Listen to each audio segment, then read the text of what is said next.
Welcome again, everybody. Back again, another video, man.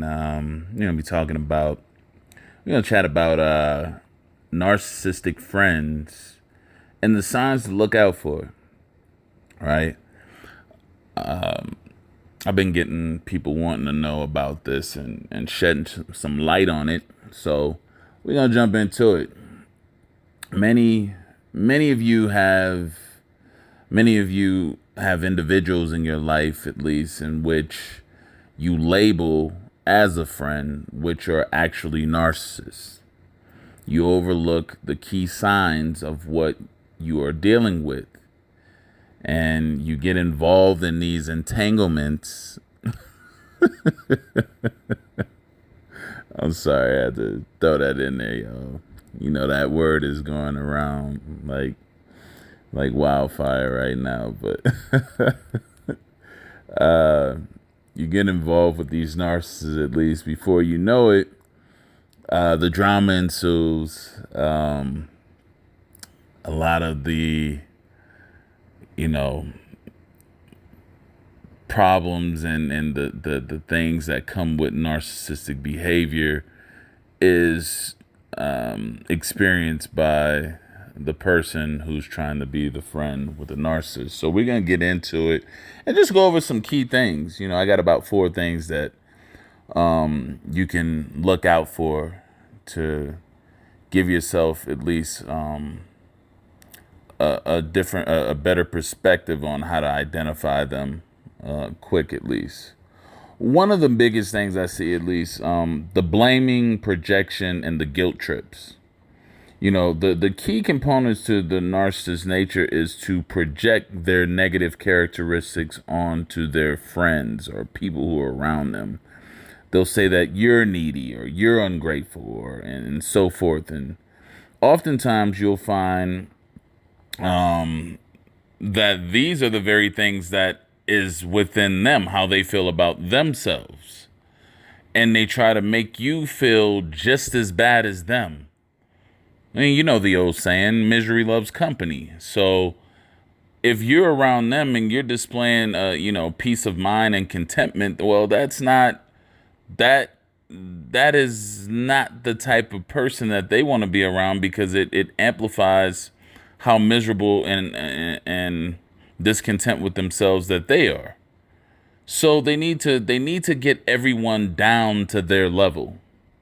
It's very key. And oftentimes they do this, they'll use a lot of sarcasm. And sarcasm is not a good thing. If you're around a sarcastic person, this is a very negative person who's usually unhappy with themselves on the inside. There's no need to be sarcastic. You know, when you find people that are like that, there's usually something wrong with them on some sort of level. I mean, I won't reach as far as to say that they're narcissists, but they're going to be someone who you typically want to avoid, who has some other underlying issues that they haven't dealt with. So if you kind of see them doing things to make you feel guilty about, guilt tripping you and, constantly keeping tabs of what you're doing and what you're, and then throwing stuff up in your face about, well, I wanted you to do this, but you didn't. You left me hanging. Some stuff like that, man. Guilt tripping. A real friend is understanding. A real friend understands, and you don't really have to say anything or to, explain your position on a lot of things. Because they know you enough. They respect you enough, and they understand you enough to be able to rationalize why you would have done something or wouldn't have done something in that regard, especially when it pertains to them. The second thing is the jealousy, man. They cannot stand the fact that someone else, being their friend or whatever, is getting more attention and acknowledgement than them. This is where, you'll see the unwanted and unwarranted competition between you and the friend. The narcissist may, get triggered in a certain way by seeing you have, more acknowledgement or people giving you praise. That eats them up. That really eats them up. And even though they may give you a compliment or something like that, it's very short lived and it's very mild. It's not really it's not really genuine, if you will. It's not coming from a genuine place. And you can hear this, you can see this, and this is where that competitive nature kicks in with them. Because it's like, if you're friends, you're basically on the same team. If your friend is, you have to know your lane and what you are and be comfortable with you are. But the narcissist wants it all. And I hear this one a lot, especially, out of the female realm, with women, that they don't have any female friends. And then it goes into why. You ask the question, well, I prefer hanging with the guys. It's too much drama with females, right? And again, this is my opinion, but usually this is a red flag, because if you're hearing this, it's because that person wants to be the primary focus.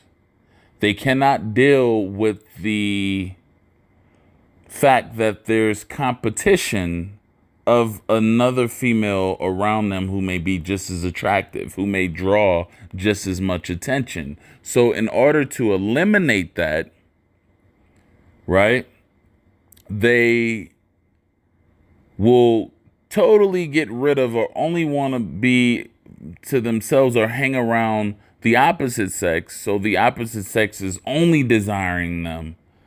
And there's no type of, they don't have to fight or compete for exclusive attention. They can have it all to themselves. And that's usually why you hear that term, that I only hang out. I like hanging with the guys better. I have very few female friends. When I hear that, from a woman, I look at it with an eyebrow arch, like, it's peculiar, it's something that it does raise suspicion, because it shouldn't matter if she has another friend that it's a female, and if you can be around her, she's attractive, and y'all both get attention, then it's all well.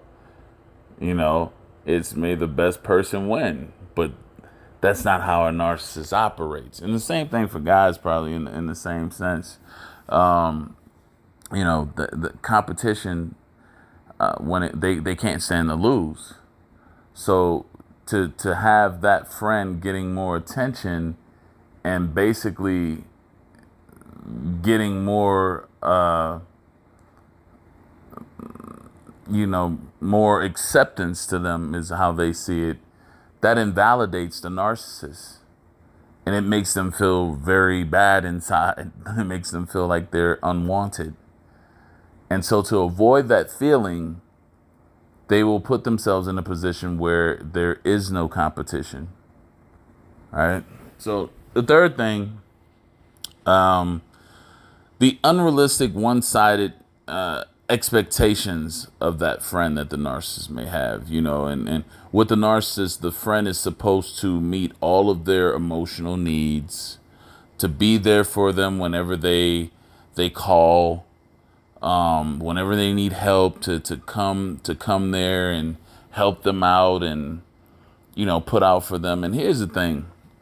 If you're hearing more thank yous coming out of their mouths, or the mouth of the friend, the so-called friend, if you're hearing more thank yous than you're hearing you're welcome, that means you're doing way more for them without them doing much in return for you. It's not supposed to be a bunch of thank yous coming from them, because that means you're constantly doing stuff to satisfy what they need, but you're rarely able to say thank you back to them because they're not doing anything to get a thank you from. It's just something to think about. And a lot of you will go on with this this type of situation, and you think that you're getting support from them because they may show up in that. That's just to save face so that they don't look like they're a manipulator and a user. They can't. They have to manage this. They have to do some type of damage control. So they'll show up to certain things. It's just to show face. There's not an inkling of genuine support coming from them at all. It's just to, just to save face so that they can say, well, remember I came there with you. Everything is based on a particular motive. It's not. It's a strategy, if you will, for them and why they do the things that they do. It's not genuine. And so that means you'll constantly hear them throwing things up in your face that they did for you constantly. Because it was never genuine. All right. The fourth and last thing is the fake remorse.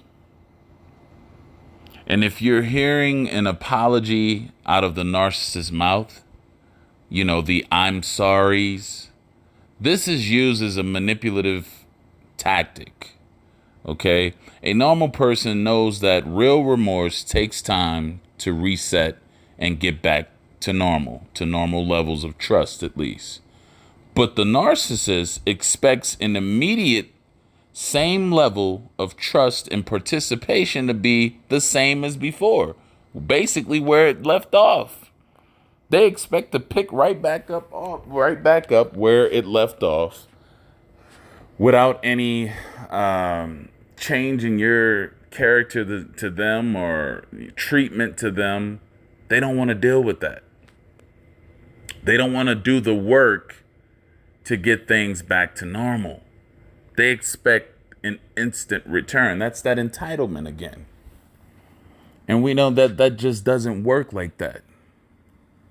And so if you're seeing these things, or if you witness these things with these individuals, and you've dealt with this, then you can rest assured that you're probably dealing with someone who is a narcissist. And these so-called friendships that you think that you are in are not real friendships. This is someone using you for your energy, your status. Remember, it's all about how you make them feel.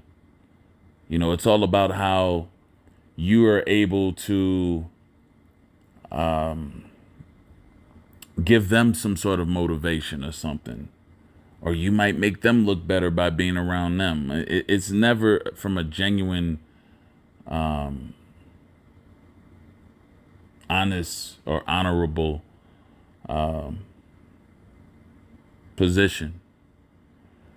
These individuals are all about themselves, and they bring nothing to the table. They're offering nothing in return.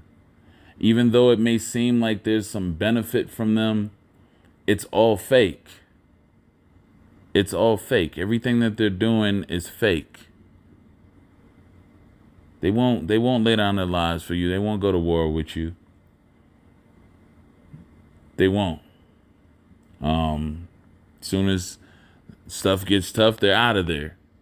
These are the individuals that are in and out of your life, are only showing up when things are good or when things fail on their end. Anyway, thanks for listening today. Make sure you hit that like button.